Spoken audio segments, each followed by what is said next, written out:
So it goes vegan, vegetarian, pescatarian, and then there's also fruitarian. So vegan is no animal products. And then there's Texican. Yeah, means Mexican. I think this should be our intro, don't you? I'm recording. Okay, yes. So I do. So I think that understanding the different tiers of dietary restrictions. Right. You're going to have vegan. You have vegetarian. Yes. You have fruitarian. Okay, wait. That one I never heard of. What the difference between vegan and vegetarian? Vegetarians will eat eggs, milk, everything but the animal itself. Right. So they'll eat butter, those sorts of things. But when you But step they won't into eat that chicken. vegan realm, if you are vegan, some people who are vegan go as far as to say, I won't even drink these certain beers or wines because they're filtered through the bladder of a fish. Like, when you deep dive... There's vegan wine. Yeah, there's vegan wine. I think there's a vineyard out of California, and they do almond champagne that's vegan. Filtered through a fish. There's a lot of alcohols are filtered through the bladder of a fish before they're finally completed. And I'm telling you, once you go the deep dive of dietary restrictions, but fruitarians, I think, will only eat fruit and vegetables that have actually fallen from the tree. They won't even pick it from the plant themselves.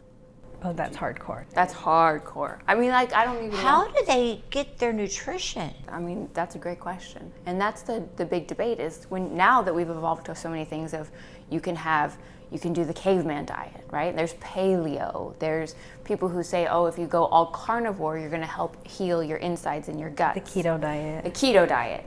And so for you, Erica, you started this whole process with donuts that are plant-based, sugar-free, gluten-free. And so most of the people are listening to this are going to say, what's left, right? Yeah. But after how many weeks and weeks and weeks of playing with your recipe, and now you've developed a donut that sells out in the farmer's market within an hour.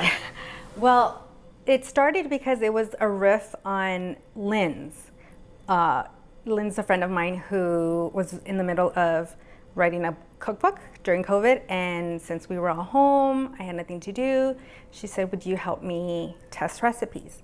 So we did that, and then once we came to the baking section, I was like, okay, I need to like put a spin on this because I've always been a baker. So I tested with different flours. I mean, there's chickpea flour, there's buckwheat flour, there's so many different flours. And for them to qualify to be in the book, they had to be plant-based and they had to be gluten-free and sugar-free. And so her whole book, what's her book called? Brownies for breakfast. And what does all the recipes Brownies for breakfast. Yes. What does her recipes entail? They're mostly plant-based. They're all sugar-free, so there's no added sugars. And I think most of them are gluten-free as well. Yeah. So in order for these to qualify for her standards, for her recipes, I had to make sure that there was no all-purpose flour, there was no egg, no dairy, and no sugar. So your final recipe, how many ingredients go into making these? Probably about 10.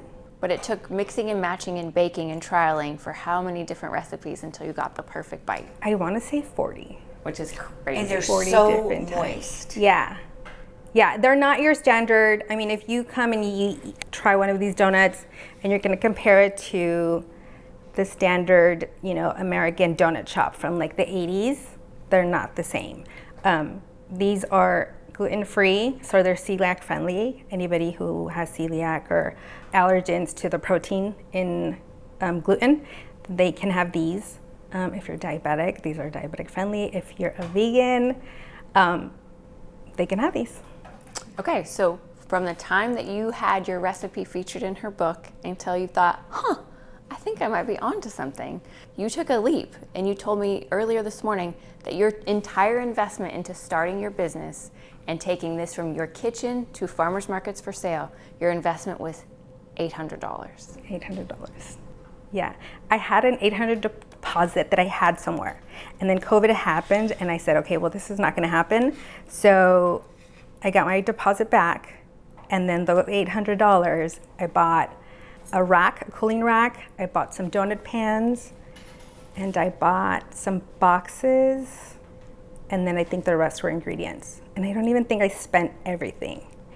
It was just like a little startup to to start the business. Right. And then that just evolved, and then the more money we got, the more we purchased, the more. But at the time that you decided to do this, you were a stay-at-home mom, which props to stay-at-home moms. Right. Yeah. But we had spent so much time talking and becoming friends, and you were like, I love my children, I love my family, I love my husband. Your husband was a police officer at the time. Mm-hmm. But so much of what you were doing, you were like, but I have more to give. Like I have more in me, and I want to expand. And you know, my boys are going to be in school full time. I want to be doing something during my day-to-day that not only takes care of me emotionally, but makes me feel like I'm giving back. Right. Yeah, I think there's different stages in motherhood where great for some if you can stay home all day and just, you know, and be the chef and be the chauffeur and all that stuff, which is great because it's the hardest job. You'll never know tired until you bring your baby home from the hospital. Like you think you're out in a club and you're partying. That's not tired. Like tired is being awake all the time with crying babies. With a colicky baby. Yeah. And then 3 boys who are back to back to back. Yes, back to back. So yeah, they were all little, but I think once this came around, I think I'd hit that phase in my life where things were starting to be mundane. Things were starting to it was like Groundhog Day. It was just like over and over and over the same things, and they were getting more independent. They were more self-sufficient. You know, they didn't need me to like bathe them anymore or spoon feed them. They were getting bigger, and so then people were asking me, well, are you going to sell these? Can you sell them? And it never occurred to me. Like I was just bored helping her, you know, test the recipes. But once people were like that, I think she's the one that told me, she's like, you can totally make a business out of this. And Well, like, I remember when we started talking about it, like I remember going on Etsy and saying, okay, like what's the competition? What kinds of things are people hanging out in their kitchen making? Yeah. What are they selling them for? And how popular is this nutritional demand going to be in the next couple of years? And since you started this, right kind of at the end of COVID, really. Yeah. From the end of COVID until now, what is your business doing when you go to tell us about a regular weekend now for you. So a regular weekend consists of 2 a.m. wake-up calls. But it's not just a weekend. You're doing this 5 days. Yeah. On the days that I'm not actually selling, I'm doing inventory. I'm, you know, printing stuff out, doing permits, health permits, all that stuff. Social media posts, content creating, photographing, it's a lot. It's, you know, returning emails. And then on the days that I do work, you know, that I'm actively doing an event, I will wake up at 2 a.m. most days and, you know, get all the stuff baked. And by the time I'm done, ready to leave, I've already worked an 8-hour shift. So I get to the event, you set up, you lay out all your stuff. And so most of the time you're doing what, anywhere between 10 to 12 dozens for a day? For the donuts. And then we do croissants. Now you're doing croissants? I know, yeah. And you just added those, right? I just added those, you have to be on Gold Belly with us. Gold Belly. They need to. I know, we're working on that right now. Well, not necessarily on Gold Belly, but a way for us to ship them directly, at least here in the U.S. And let's be clear, by us, it's you. Yeah. This is a one-woman show. It is a one-woman show in, as far as like the hands-on stuff. We used to have a trailer that we actually just sold, but we had a food trailer, and anything that related to that, my husband did everything. So I have to give him all the credit because he's the one that, you know, generator stuff, technical stuff, electricity stuff, he took care of it. And then at my events, I've had to start hiring a friend to help me because it's just gotten so busy, you know? And then I have a huge line and I'm either making a drink or packing up stuff. So she's been a huge help. Well, but talk about what you said to me, because I was shocked when we talked about the food truck and why you guys actually sold it. Because I would have never thought about this until you said it, but then as soon as you said it, it makes complete sense. Yeah, I know, and people are still shocked. They're like, where's your pink trailer? It was so cute. Well, we sold it because when we first bought it, we had saved enough money to buy it like cash straight out. So that was a huge goal for the business. But we bought it, we custom designed it, and as the time went on, we realized that we couldn't use it at as many markets as we thought we could.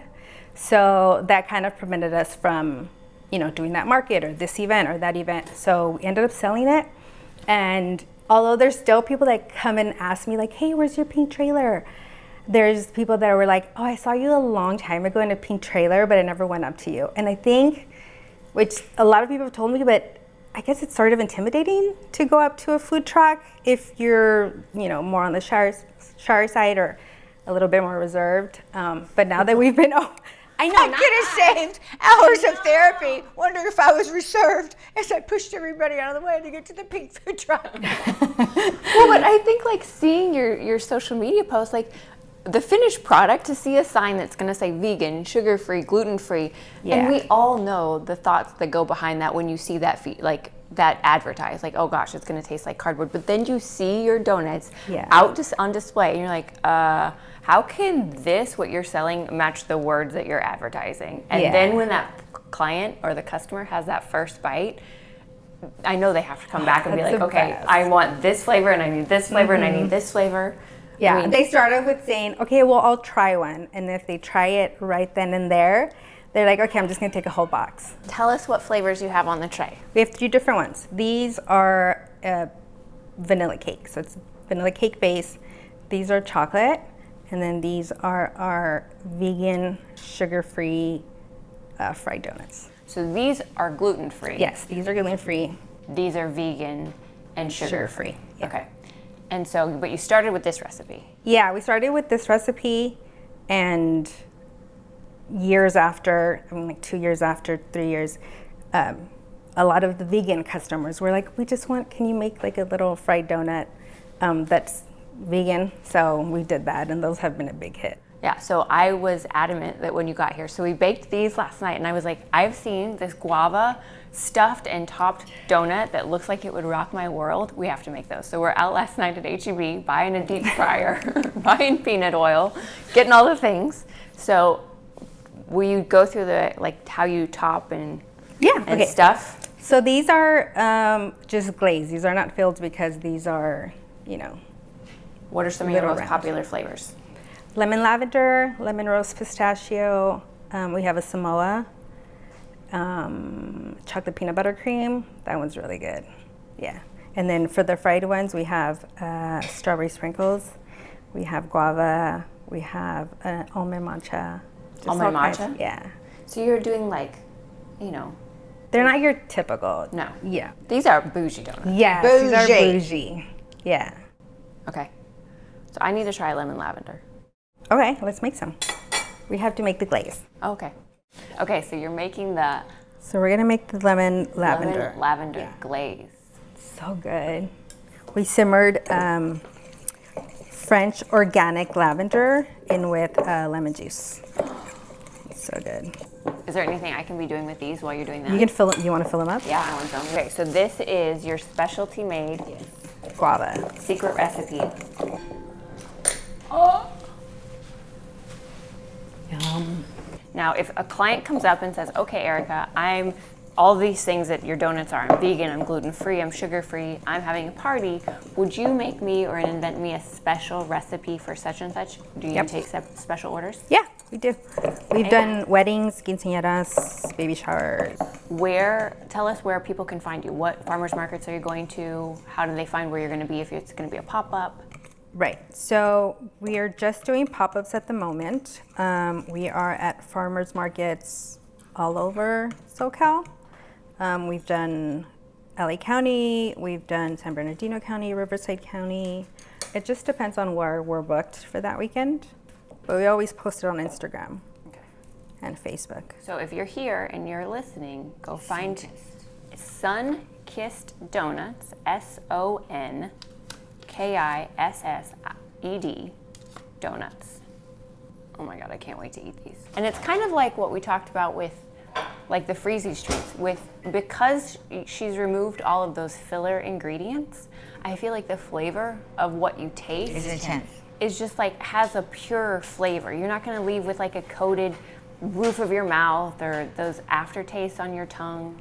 Yeah, and I think if you have a regular donut, You get bloated. It's so rich. Yeah, your stomach hurts after you eat it. Yeah.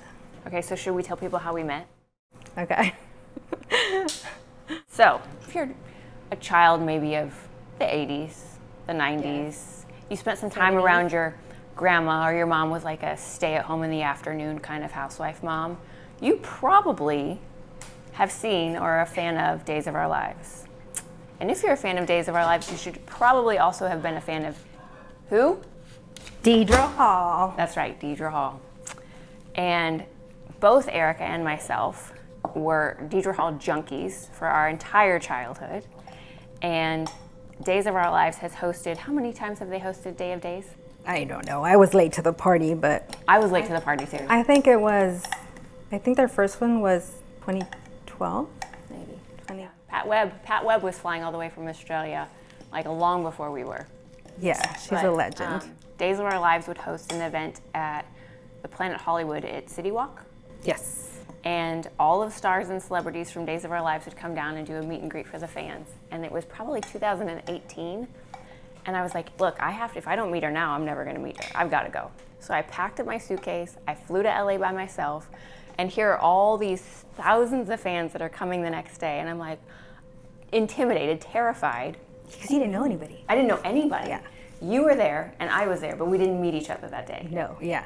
So we all hang out, we see Deidre, we see Grace. You all hang out. I was by myself. You were with your husband. Yeah, by myself. Yes.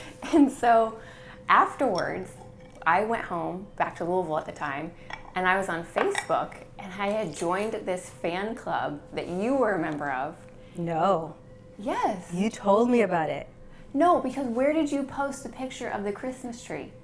I think it was on our page. Oh, it was on her page? I went That's what it was. Yes, I think it was on our page. So, Mortifying. if you're a fan of Deidre Hall, you're a fan probably also of John and Marlena. And everybody who's a fan of them knows that their big thing, their romantic gesture, is to eat strawberries and whipped cream and feed it to each other and be, hang out with some Anita Baker playing in the background. And so Erica had posted a Christmas tree on Deidre's Facebook, and it was a tiny little Christmas tree you had propped up like as your bed nightstand table. It was my nightlight. It had strawberries, it had whipped cream, it had a framed picture of John and Marlena, and I was like, I don't know who this woman is, but she is my human. She's like, I found my crazy. And I was going through a hard time. You were, trying to figure out what you were gonna do. Yeah. And we kind of cheerleaded each other every day for probably a solid year. Yeah. Until we actually met in person at the next Day of Days. Yes. It was insane. I didn't know anybody, and you were the first person that I met. And so now you're at the point, you're working 8 hours in the kitchen, trucking it to your events, and you're there, and sometimes you sell out within an hour to an hour and a half. Yeah, yeah. And so if you're somebody who is a fan of Sunkist Donuts, and you know you want to go to the farmer's market, you said, just DM me. Let me know you're coming, just let send me me know a what you DM. want. I'll save it for you. Yeah.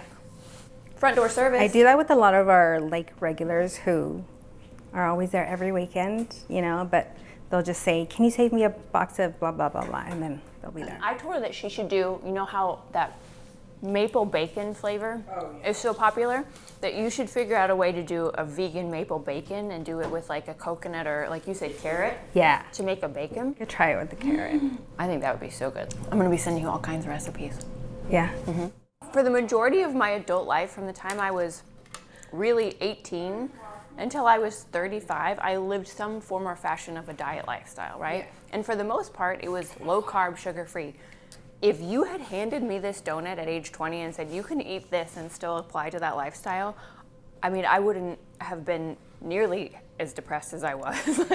You just don't think that you can take care of your body and still indulge in something that tastes so freaking good. Right. And I think, when people hear, oh, they're vegan, they're sugar-free, and they're plant-based, that nobody wants it. But if you would see the people that come up to me and were like, I found you on Instagram, or I saw you on Facebook, are they really, this, and this? Because they haven't had a donut or a pastry in so long. And even my friend who helped me out, she said, I never knew there were so many people with dietary restrictions until I started helping you. Because for some of us, it's not how we're raised, you know? Well, I have to believe that anybody that came to your booth with a dietary restriction from the gate is absolutely one of your returning clients, no matter Yeah. Well, it just goes to show you've grown now to a place where, do you want to talk about like your evolution of growth? Yeah, we're starting to grow it even more. We're hopefully by the end of the year we'll start shipping. So we're working on packaging. We're working on certain, because we're not going to be able to like send all of them, just because if they're like frosted a certain way, they will arrive, you know. But so we're trying to figure out the logistics of everything, and then we will ship them out. I have a question. What if somebody watching this who has these dietary restrictions, or would you be open? What if somebody came to you and said, Erica, what you're doing is so well done, I want to invest in your business?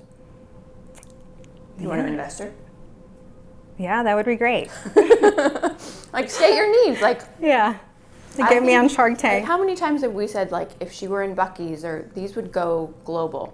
Just because these apply to healthcare needs doesn't mean they're any less delicious or flavorful. Right. They're amazing. And people need them. You know, there's people out there who either want to live like this or need it. Right. You know, they need to eat a certain way to survive. So, and if you're trying to lose weight, you can still have a healthy treat. And you can go out and you can buy the Brownies for Breakfast book if you want, but if you actually want to taste sun-kissed donuts, you're not going to find the exact recipe for what Erica's doing in that book. No, it's been changed since then, but that one's still delicious. Yeah. So do we know about how many calories or? So the base of the donut, for example, these are about 189 calories with nothing up. And then you add a little bit of the chocolate sauce or pistachio for our lemon rose pistachio. It adds about 25 calories maybe. They're really low. So I can eat 6 of them in a day and be fine.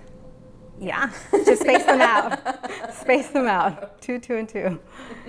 Yeah, there's about 6 to 7 grams of protein in each donut. And then there's about 9 grams of carb. Yeah.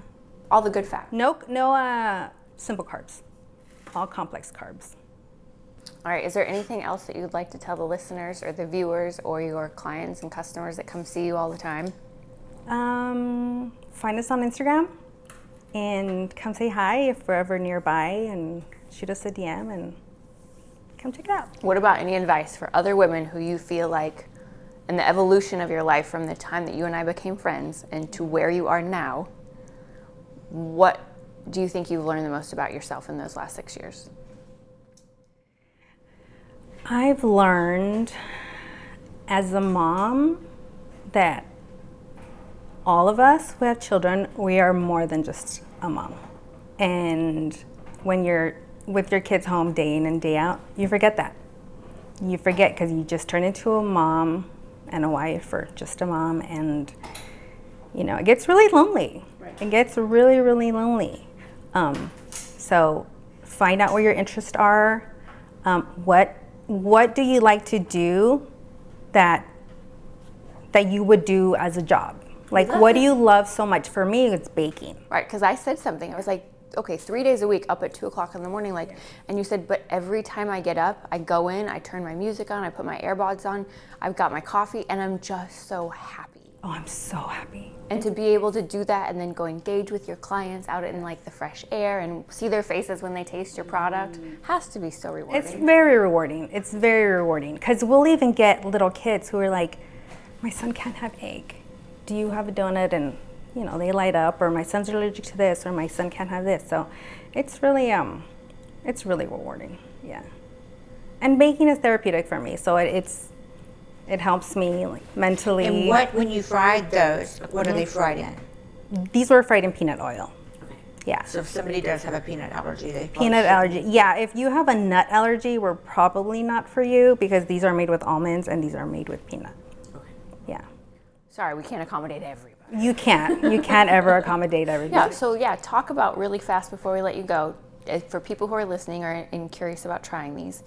A lot of the misconceptions, and you and I talked about this, is back in the 80s and 90s when that fat-free revolution took over and so many things became diet-friendly and the sugar started being replaced by other things. Most people have associated sugar-free flavors to a metallic taste or a really bad aftertaste or A bitter aspartame taste. Yeah. So what's the evolution of the sugar-free options available? I mean, now the options are endless. You can have erythritol, xylitol, you can have monk fruit, which is what we use for our donuts. So many stevia. I mean, I know a lot of people don't like that, but there's just so many allulose, so many different options that you should have no problem finding a sugar substitute that you don't. And it tastes exactly the same. It looks exactly the same. It tastes exactly the same, as long as you find a good quality substitute. And if you think you're going to be able to make these at home, I'm sorry, but you are mistaken. You are buying, 25-pound bags of monk fruit. You have a giant mixer. Yes. You went through 45 different recipes to find the perfect consistency. Yeah. And just come down and buy a donut Yeah. and It's a lot support your easier to local. come and buy it than to like get all the things that you need and make them yourselves. Just let me do all the hard work. Now, when you box them up or send them home or eventually hope to ship, how long will they last? They last about 5 days. Okay. Yeah. And not refrigerated? Mm-hmm. Yeah, you could probably extend that. I think they're best at 5 days, no longer than that. But I mean, I have people, a lot of my customers freeze them. And actually with the chocolate one, they say that they like to put it in the refrigerator because it tastes like a Hostess. They do. That's probably like a really good, they taste better than a Hostess, but consistency-wise, because they're not cakey, but they're not dry. It's kind of in the middle. I don't know how to explain. And they have the perfect chew. Maybe that's it. Is the chew quality is really great? All right, well, we are so happy that Erica chose to get on a plane and bring herself and her recipe all the way here to Texas to treat us to this special episode in person. And so if you're listening, we love that you came to visit us. Go see Erica in LA and say goodnight, Lucy. Good night, Lucy.